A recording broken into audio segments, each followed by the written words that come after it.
तद्भक्ताय नमो नमः। नारायणं नमस्कृत्य नरं चैव नरोत्तमं देवीं सरस्वतीं व्यासं ततो जयमुदीरयेत्। श्रीकृष्ण चैतन्य प्रभु नित्यानंद श्री अद्वैत गदाधर शिवसदि गौरभक्तवृंद श्री चैतन्य मनोभीष्टं स्थापितं जन भूतले स्वयं रूप कदा मह्यं ददाति स्वपदान्तिकम्। अदोदनोस्त्रिनङ्गिदन्तैरिदं जाचे पुनः पुनः श्रीमद्रूपपदाम्बोज दलीशं जन्म जन्मनि। हरे कृष्ण कृष्ण कृष्ण हरे हरे, हरे राम राम राम हरे हरे। परम विजयते श्री कृष्ण संकीर्तनम श्री श्री कृष्ण चैतन्य चंद्र विजयती तमाम। श्री रागवत्म चंद्रिका प्रथम प्रकाश।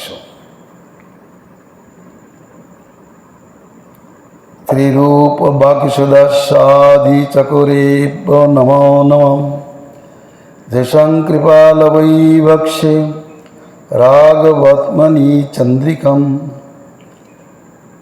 श्रीमद्भक्ति सुधाम्बोधे बिंदुज पूर्वदर्शितम्। तत्र रगानुगा भक्ति संक्षिप्तात्रो वितन्नते। वैदिभक्ति ब्रवेत् शास्त्रं भक्तो चेत् स्यात् प्रवर्तकम्। रागानुगाश्चेत् भक्तो लोभो एव प्रवर्तकम्। भक्तो प्रवृत्तिरत्र स्यात् तच्चिकीर्षनिश्चया। शास्त्रात् लोभात् तच्चिकीर्षुषतं तदधिकारिणो।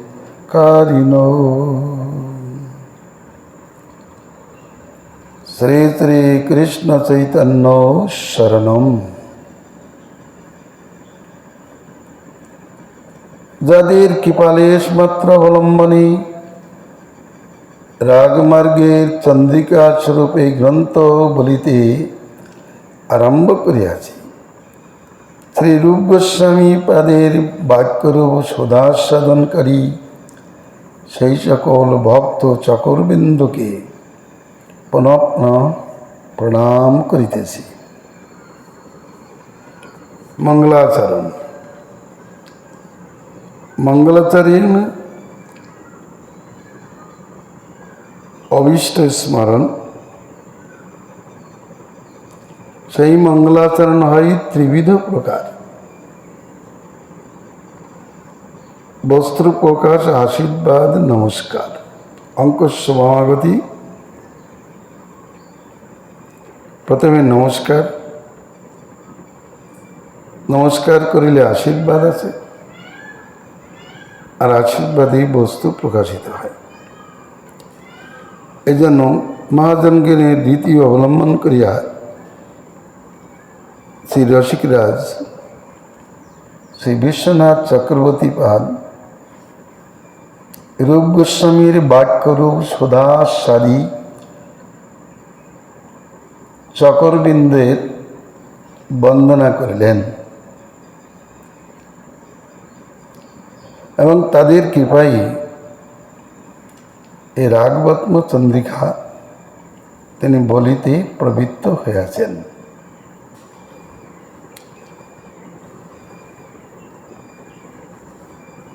जे वस्तुटी जार तार अनुग्रह बिना कखनोई ताते प्रवृत्ति বা অধিকার জন্মাতে পারে না। চৈতন্যদেব এই জগতে অবতীর্ণ হয়ে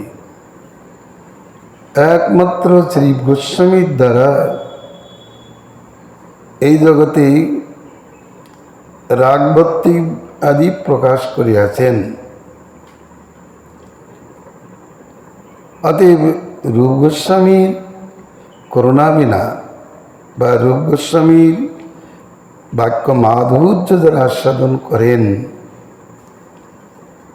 তাদের করুণা বিনা কখনোই তৎপ্রবর্তিত ধর্মে প্রবৃত্তি অনুবৃত্তি হইতে পারে না।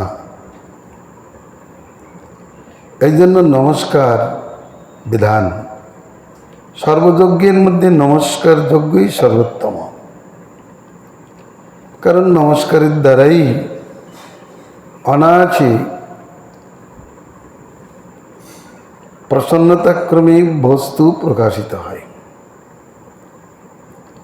নমঃ শব্দ দ্বারা আত্মসমর্পণ কার্য সিদ্ধ হয়। আত্মসমর্পণ করিলে, গুরুতে আত্মসমর্পণ করিলেই গুরুদেব কৃষ্ণ যেমন তাকে আত্মসাৎ করেন এবং তার দেহটা চিদানন্দময় করিয়া সেই দেহ দ্বারাই তাকে ভজন করিয়ে থাকেন, তদ্রূপ গুরু স্বরূপ রূপানুগ মহাজনদের চরণে প্রণাম করিলেই কৃষ্ণ তাকে আত্মসাৎ করেন, তার দেহটা কৃষ্ণ ভজনের উপযোগী চেদানন্দময় করে তোলেন এবং নিজের পাত্মাত্ম ভজন উপযোগী যে স্বভাব চরিত্র ভাব প্রয়োজন তাও তিনি সম্প্রদান করিয়া থাকেন। অতএব নমস্কার পরম ধর্ম বিশেষ। পুনঃ পুনঃ নমস্কার করি বলিতেছেন, কাদের? সকলের নয়। রূপ গোস্বামীর বাক্য সুধা আস্বাদন করেন যারা, যারা চকর তুল্য, চন্দ্রের চন্দ্রিকা পান করে চকর। এখানে বলছেন রূপ গোস্বামীর বাক্য সুধা পান করে ওই যে সমস্ত ভক্তগণ, তাদেরকে পুনঃ পুনঃ নমস্কার করি। তাদের কৃপালেশকে অবলম্বন করে আমি এই রাগমাত্ম চন্দ্রিকা বলিতে প্রবৃত্ত হয়েছি। পূর্বে ভক্তি রসামৃত সিন্ধু বিন্দুতে সামান্যকারে সংক্ষিপ্তকারে রাগানুগ ভক্তি আলোচিত হইয়াছিল, আর এখানেই তা বিস্তার করিতেছি। এই গ্রন্থে তাহা বিস্তৃত রূপে বর্ণিত হইতেছে। সেখানে দুটি শ্লোকে রূপ গোস্বামীপাদ যা উদ্দেশ্য করেছেন সেই শ্লোকগুলো এখানে আস্বাদন করা হইবে। বিস্তার করা আছে ব্যাখ্যা করা। ব্যাখ্যা করার অর্থ হল পাজিবৃত্তি অবলম্বন করা। যদি সূত্র থাকে তার বৃত্তি করতে হয়, আর বৃত্তিতেও যদি বোধগম্য না হয় তাহলে পাজিবৃত্তি অবলম্বন করতে হয়। পাজিবৃত্তি শব্দের অর্থ হল পিজা, পিজিয়ে পিজিয়ে বড় করা। সামান্য একটি তুলখণ্ড আছে, তাকে একটু বিস্তার করা হয়, এরকম তালি দিয়ে বিস্তার করা হলো, তাতেও হচ্ছে না। যখন তার সব কিছু প্রকাশ পায় না তখন আরও একটু এরকম করে, তাহলে কি হয়, এই যারা তুলো পিজায় তাদের কাছে গেলে দেখা যাবে তুলোগুলো দলা হয়ে রয়েছে। তুলো দলা হয়ে রয়েছে, দলা হয়ে থাকলে তো কাজে হবে না, ওটাকে বিস্তার করতে হবে। তার জন্য পিটাতে থাকে, পিটালে ওটা বিস্তারিত হয়ে যায়, তোলাই থাকে।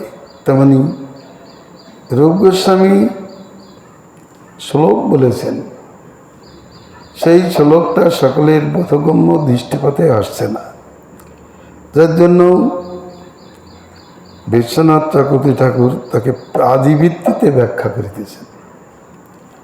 চৈতন্য চরিতামৃত যেমন স্বরূপের উপাদান নিয়ে প্রাদিভিত্তিতে বলা হয়েছে। সূত্রকর্তা চৈতন্য চরিতের সূত্রকর্তা ছিলেন স্বরূপ দামোদর, আর বৃত্তিকর্তা হয়েছিলেন শ্রী রঘুনাথ দাস গোস্বামী। কবিরাজ গোস্বামী পাদিবৃত্তিকর্তা, সেটাকে আরো পিজিয়ে পিজিয়ে বড় করেছেন। বস্তুটা সেই আছে, কিন্তু বিস্তার করেছেন। তদ্রূপ এখানে সংক্ষিপ্তাত্র বিতন্নতে, এখানে আমি বিস্তৃতভাবে বর্ণনা করিতেছি। শাস্ত্র শাসনই যদি ভক্তিতে প্রবৃত্তির কারণ হয়, তবে সেই ভক্তিকে বৈধি ভক্তি বলে। শাস্ত্রে অনুশাসনকে বিধি বলা হয়। শাস্ত্র যা করিতে বলিয়াছেন, জীবের মঙ্গল বিচার পূর্বক কি করলে জীবের মঙ্গল হয়, তার জন্য ভগবান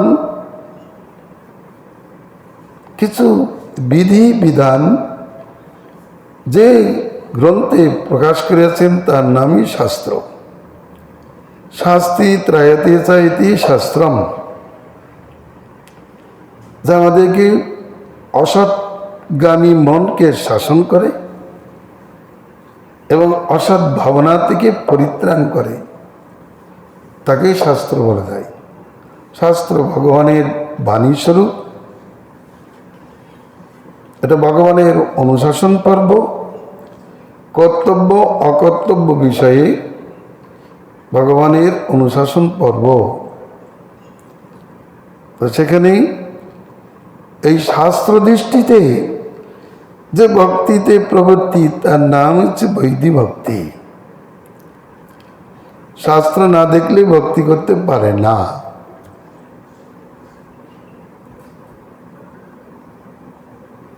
শাস্ত্র অনুসারী যে ভক্তি, অবশ্য রাগ ভক্তি শাস্ত্রের বিরুদ্ধে নয়,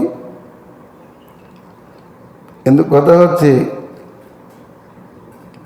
শাস্ত্রের অনুশাসনে যে ভক্তি করা হয় তাই বৈদিক ভক্তি। আর যদি শত লোভই ভক্তিতে প্রবৃত্তির কারণ হয়, তবে তাহাকেই রাগানুগা ভক্তি বলে। শত লোভ, নিজের থেকে লোভ যদি আছে, এ কথা তো সাধারণ ব্যাপার নয়। বদ্ধজীবের হঠাৎ করে কৃষ্ণ ভজনের লোভ জাগতে পারে না। সংসারে তিতাপ ক্লিষ্ট, নানাজনী ভ্রমণরত, অবিদ্যা পীড়ায় পীড়িত অনর্থগ্রস্ত জীবের হঠাৎ করে অমনি লোভের উদয় হয় না কৃষ্ণ ভজনে। কোনো না কোনো একটা কারণ থাকেই। যেমন নারদমুনি, এমন নারদমুনি গিয়েছেন প্রাচীন বরির কাছে, তো প্রাচীন বরি কর্মকাণ্ডে আবদ্ধমতি, পরমার্থ বিষয়ে তার ধ্যান নেই। অতএব নারদমুনি তাকে উপদেশ করলেন। ধ্রুব মায়ের কাছে হরিভজনের কথা শ্রবণ মাত্রই হরিভজনে প্রবৃত্ত হলেন। তা সামান্য কথা নয়, এমনটা উপদেশ তো কত লোক করে, কিন্তু আবার সাধুর কাছে সে দুঃখ করে। ছেলে মেয়েদের হরিভজন করবার জন্য কত উপদেশ করি, তারা তো শুনলই না। তাহলে দেখা যাচ্ছে যে ওই উপদেশ করছে, কিন্তু সকলের বোধ হয় না। যার বোধ হয়েছে বুঝতে হবে তার পূর্বজন্মে কিছু সাধনা আছে, যার জন্য বলিবা মাত্রই সে ধারণ করতে সমর্থ হয়েছে। তো লোভ জীবের মধ্যে থাকে, কিন্তু হরিভজনের লোক জীবের মধ্যে যদি প্রথম থেকেই থাকতো তাহলে তারা ইতর কর্ম করিত না। তাহলে বুঝতে হবে ওর পূর্বে অনেক সাধনা আছে। শাস্ত্র শাসনে শাস্ত্রের কথা শুনতে শুনতে লোভ জাগে। কোন লোভনীয় বস্তুর মহিমা জ্ঞান না হওয়া পর্যন্ত লোভ জাগে না। আবার অনেক সময় দেখা যায় লোভনীয় বস্তুর মহিমা শ্রবণ করেও তা গ্রহণে প্রবৃত্তি হয় না। তারা যেটা গ্রহণ করছে সেটাকেই শ্রেষ্ঠ মনে করে, বলে না আমরা যা করি এটাই ঠিক বা এটাই আমাদের পক্ষে ভালো।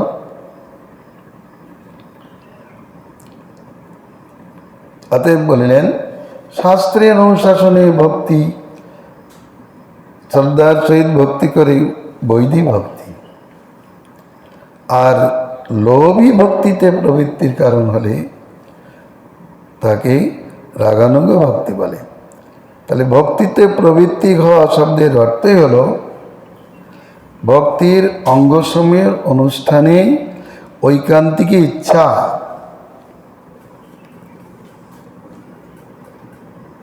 ভক্তির যে অঙ্গসমূহ 64 প্রকার ভক্তাঙ্গ যাজনে যে ঐকান্তিক ইচ্ছা, তার নামই হচ্ছে ভক্তিতে প্রবৃত্তি। শাস্ত্র শাসন ভয়ে এবং লোভবশত হরিভজন না করলে মঙ্গল হয় না, নরকে যেতে হয়। হরিভজন না করলে এই সংসার দুঃখই ভোগ করিতে হয়। এই প্রকার শাস্ত্রের কথা শ্রবণ করে যে হরিভজনে প্রবৃত্তি আর লোভবশত কৃষ্ণের মাধুর্যের কথা শ্রবণ করে লোভবশত, এই দুই প্রকারে ভক্তিতে প্রবৃত্তি হইতে পারে। অতএব ভক্তি সাধনে দ্বিবিধ অধিকারী, দুই প্রকারের অধিকারী। অত্র লোভ লক্ষিত স্বয়ং শ্রী রূপ গোস্বামী চরণৈরেব তত্তদ্ভাবাদি মাধুর্যে সুতে ধীর্যদপেক্ষতে নাত্র শস্ত্রং ন যুক্তিং চ তল্লভোৎপত্তি লক্ষণম। তন্মধ্যে শ্রীভক্তিরসামৃত সিন্ধুতে শ্রী রূপ গোস্বামী চরণ স্বয়ংই লোভের লক্ষণ বর্ণন করিয়াছেন। লক্ষণ প্রকাশ করেছেন কি? শ্রীকৃষ্ণ কৃষ্ণ প্রিয়জনের ভাবাদি মাধুর্য পরিপাটি শ্রবণ করিয়া চিত্তবৃত্তি যদি স্বভাবতই সেই কৃষ্ণ প্রিয়জনের স্বজাতীয় ভাব পাইবার জন্য অপেক্ষা করে, তাতে শাস্ত্র যুক্তির যদি উপেক্ষা না করে তবে তাই লোভোৎপত্তির লক্ষণ বলিয়া জানিবে। আমি কি রাগ ভজনের অধিকারী হব না এখন তা পরে করব? অন্যান্য ধর্মগুলি কি করে ছাড়ব? কারণ সেই রাগ মার্গে যদি কারো লোভ হয়, বেদধর্ম ছাড়ি তবে কৃষ্ণেরই ভজায়। দেখা যায় যে দাম্পত্য জীবনেও আসক্ত, আবার কৃষ্ণ ভজনেও আসক্ত, কৃষ্ণ ভজন করতেও অভিলাষী। যখনই শোনে কৃষ্ণ ভজন রাগপথে করা ভালো, তখন খুব আগ্রহ হয়। আর যখনই শোনে যে সেই গোপীভাবে যার প্রবৃত্তি হয়, বেদধর্ম ছাড়িছে কৃষ্ণের ভজায়। যেমন গোপী সংসার ধর্মাদি সব কিছু ছেড়ে দিয়ে কৃষ্ণ ভজন করেছেন, তখন সবার একটা পিছপা হয়ে যায়। এদের কি ছেড়ে দেওয়া কি ভালো হবে? ছাড়া যাবে কি? কারণ ওদেরকে ধরে রেখে রাগ ভোজন করা যাবে না। স্ত্রী পুত্র পরিজনদের প্রতি রাগ রেখে রাগের জাল বিস্তার করে কৃষ্ণের কাছে যাওয়া যাবে না। কৃষ্ণের সে রাগ ধর্মের উদয় করানো যাবে না। এই জন্য বলছেন যুক্তি তর্ক যেখানে অপেক্ষা নেই, কেবল শ্রবণের অপেক্ষা আছে।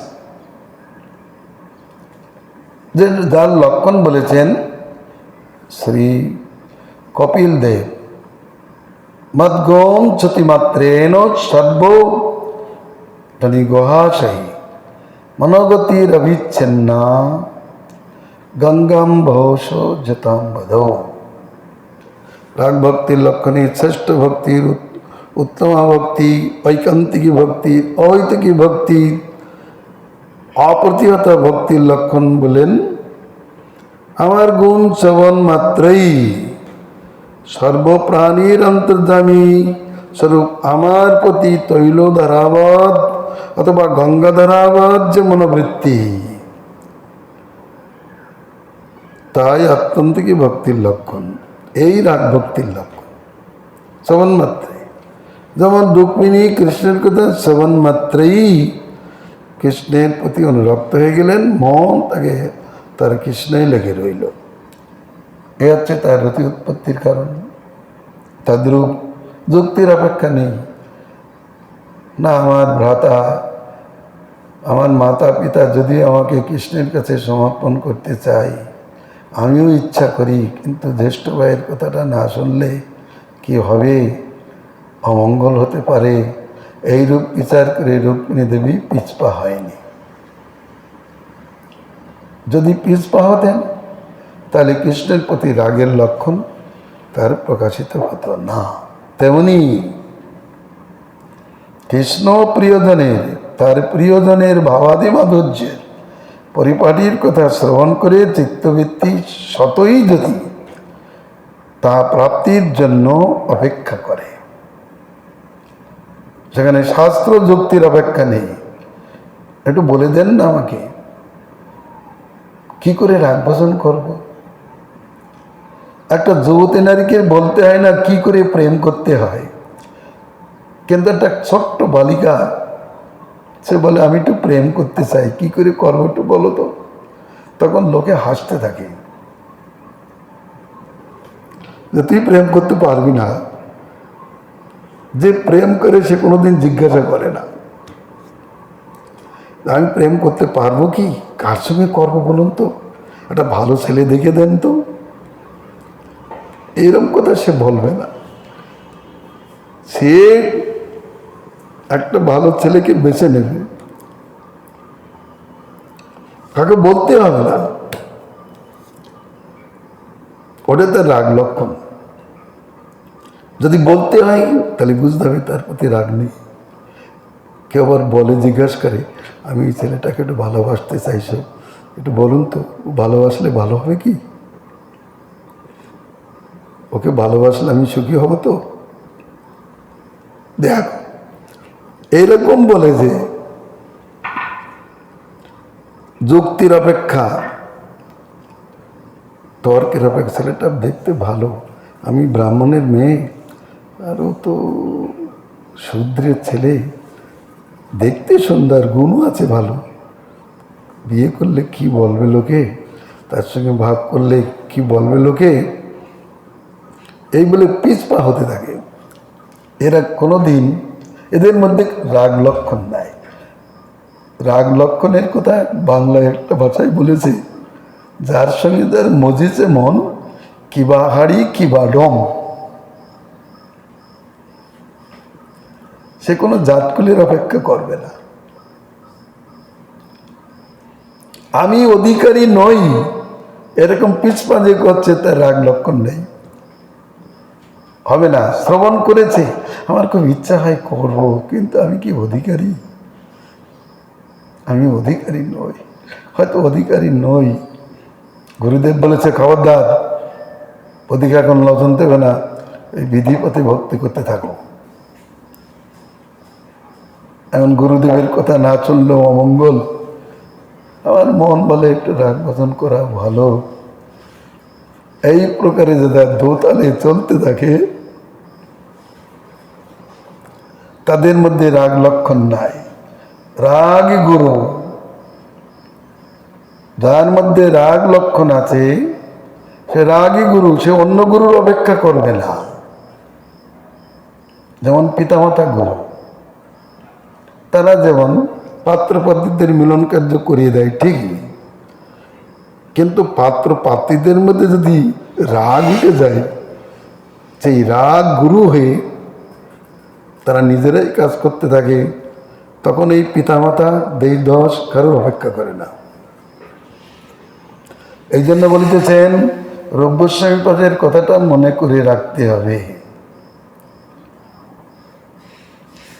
একজন যে বলছে গুরুদেবের, গুরুদেব আমার একটা প্রণালী দেন তো, আমি কি করে ভজন করবো একটু বলুন তো। এ তো জিজ্ঞাসা ভাব, ঠিক আছে, কিন্তু রাগের কথা শুনেছি, শুনেও নির্ণয় করতে পারিনি, আবার জিজ্ঞাসা করছে একটু বলে দেন না কি করে ভজন করবো। তা বুঝতে হবে তার মধ্যে রাগ লক্ষণ নাই। এই জন্য এখানে বলছেন যেখানে শাস্ত্র যুক্তির অপেক্ষা করে সেখানে রাগ লক্ষণ নাই। নাত্র শাস্ত্রাং না যুক্তিঞ্চ তার লোভোৎপত্তি লক্ষণম।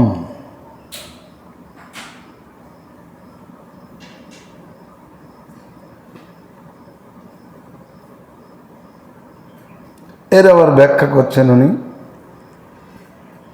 ব্রজলীলা পরিকরস্থ সিংহরাদি ভাব মাধুর্যে সুতেধি ইদং মম ভয়াত ইতি লভোৎপত্তি কালে শাস্ত্রযুক্তাপেক্ষা ন স্যাৎ সত্যাঞ্চ তস্যাং লভত্বস্যৈবা সিদ্ধে তর্হি কেনচিৎ শাস্ত্রদিষ্টা লোভ ক্রিয়তে নাপি লোভনীয় বস্তু প্রাপ্ত শস্য যোগ্যতা যোগ্যত্ব বিচার কৈপ্য উদ্ভবতি। কিন্তু লোভনীয় বস্তুনি শ্রুতে দৃষ্টে বা শত এব লোভ উৎপদ্যতে।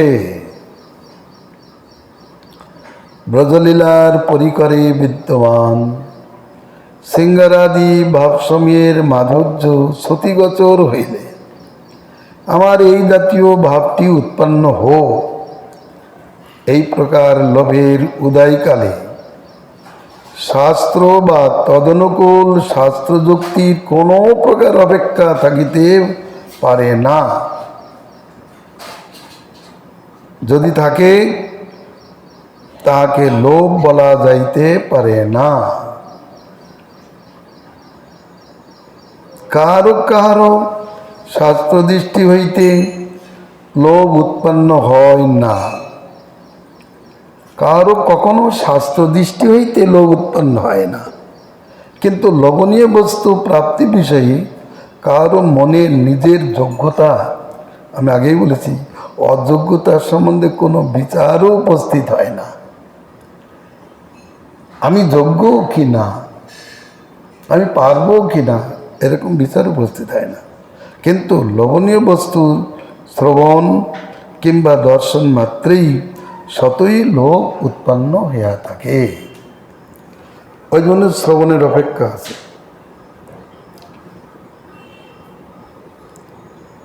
শ্রবণের মাত্র অপেক্ষা, এই সমস্ত বিষয়গুলো ভালো করে জানতে হবে। অতএব স্বয়েব ভগবতী কৃপা হেতুক অনুরাগী ভক্ত কৃপা হেতুক স্থিতি দিবির। সেই লোকটিও ভগবত কৃপা হইতে এবং অনুরাগী ভক্তজনের কৃপা হইতে প্রাদুর্ভূত হয় বলিয়া তা দুই ভাগে বিভক্ত। লোকটা নিজস্ব, এখানে যদিও নিজের রূপেই প্রকাশিত হয়, ও আবার ভগবত কৃপা প্রসূত। যেমন ভক্তি লাভ ভগবানের কৃপায় হয়, তেমনি রাগ লাভ ভগবানের কৃপায় হয়। যেমন ভক্তের কৃপায় ভক্তি লাভ হয়, গুরু কৃষ্ণ প্রসাদে পাই ভক্তি লতা বীজ।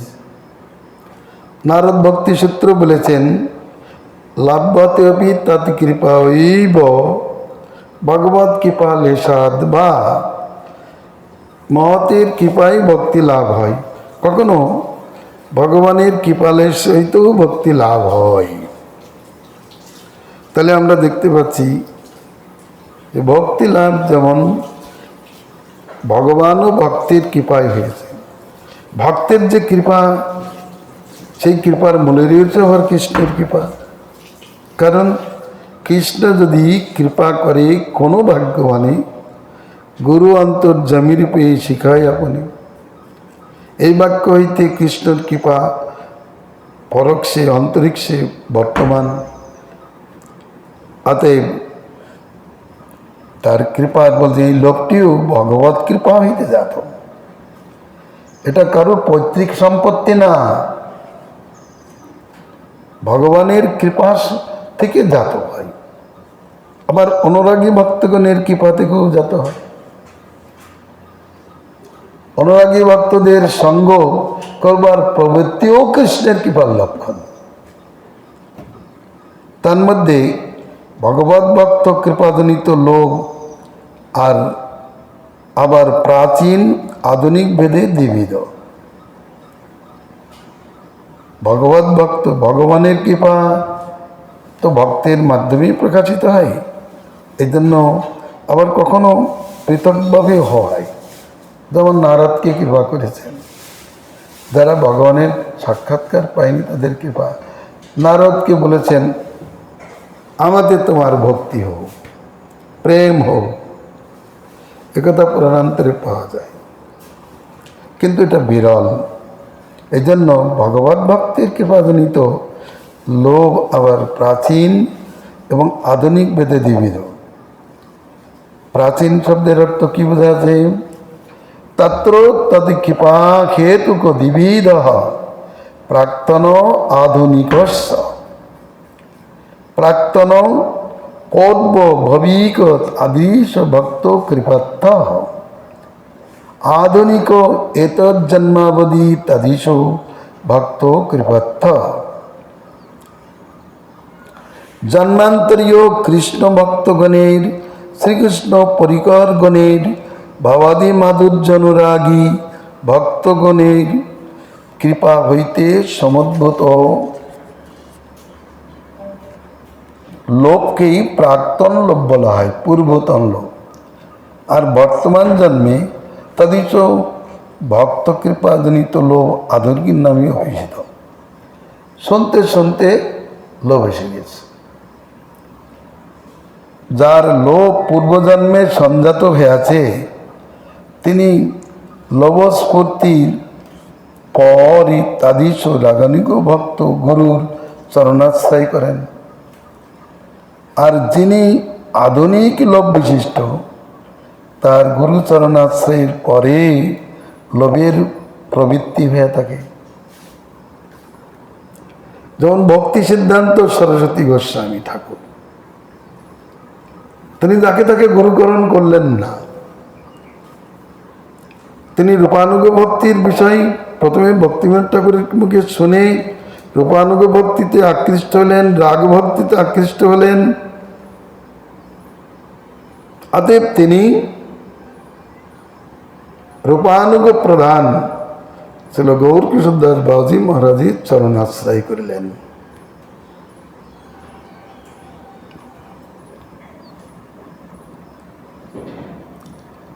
তার লোভ পূর্ব ব্যাপার।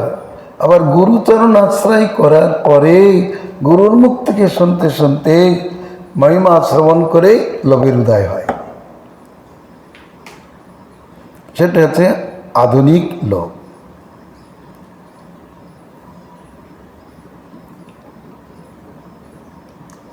এই জন্যই সেই জন্য বলেছেন ভক্ত সিন্ধুতে, द्वितीये गुरुचरणाश्रयानन्तरं लोभो प्रवृत्तिर्भवति यदुक्तं कृष्ण तद्भक्तो कारुण्यमात्र लोभैको हेतुकम् पुष्टिमार्गो तया कश्चिद् ইরং রাগানুগচ্ছতে। শ্রী ভক্তির সমৃত সিন্ধু গ্রন্থে এইরূপই উক্ত হয়েছে, কেবল শ্রীকৃষ্ণ এবং তদ্ভক্তবৃন্দের কৃপা হইতে সংজাত যে লোভ, তা যে ভক্তির প্রবর্তনে একমাত্র কারণ, তাহাকেই রাগানুগ ভক্তি বলে। কেহ কেউ ইহাকে পুষ্টিমার্গ বলিয়া থাকেন। কেউ কেউ বলতে বল্লভাচার্য রাগানুগ ভক্তিকে পুষ্টিমার্গ বলিয়াছেন। যেহেতু ভাব পুষ্ট হয়, এই অর্থে পুষ্টিমার্গ বলিয়াছেন। আর ইনি সাক্ষাৎ রাগানুগ নাম দিয়েছেন, তিনি আর কি নাম দিবেন? মর্যাদা মার্গ, পুষ্টি মার্গ। বৈধি মার্গকে তিনি মর্যাদা মার্গ নাম দিলেন, রাগ মার্গকে পুষ্টি মার্গ বললেন। তো বললো একই তাৎপর্য, একই উদ্দেশ্য। অতএব এটি আমাদের আলোচনা বিষয় হচ্ছে। কেন খুঁটিয়ে বলছেন? কেন বিশদভাবে বুঝতে হবে। সামান্য বাইরের থেকে জগন্নাথ মন্দির দেখলেই জগন্নাথ মন্দির দর্শন হয় না, ভিতরে প্রবেশ করিলেই অনেক কিছু দর্শন হয়। মূল মন্দির দর্শন, বাহ্য দর্শন আমাদের মুখ্য উদ্দেশ্য নয়, অন্তর্দর্শনই প্রয়োজন। এই জন্য অন্তরে প্রবেশ করতে গেলে, অন্তরে প্রবেশ করলে এই বিষয়টা জানা যাবে। এই জন্য ওই রাগ মার্গে যারা চলেন তারা স্পষ্ট করে খুব বিশদভাবে ওটা বোঝাতে পারেন, বলতে পারেন। যিনি বৃন্দাবন পরিক্রমা করেছেন খুঁটিয়ে, তার কাছ থেকে যেমন বৃন্দাবনের বিষয়টা ভালোই জানা যায়। আর যিনি বৃন্দাবনে আসেননি বা সামান্য দু এক জায়গায় ঘুরেছেন, তার কাছ থেকে বিশদভাবে জানবার কোনো উপায় নেই। যিনি বিশদভাবে জানেন তার কাছ থেকেই বিশদ জানা যাবে। গোবিন্দেতি মঙ্গলম, ভগবান প্রসন্ন হন।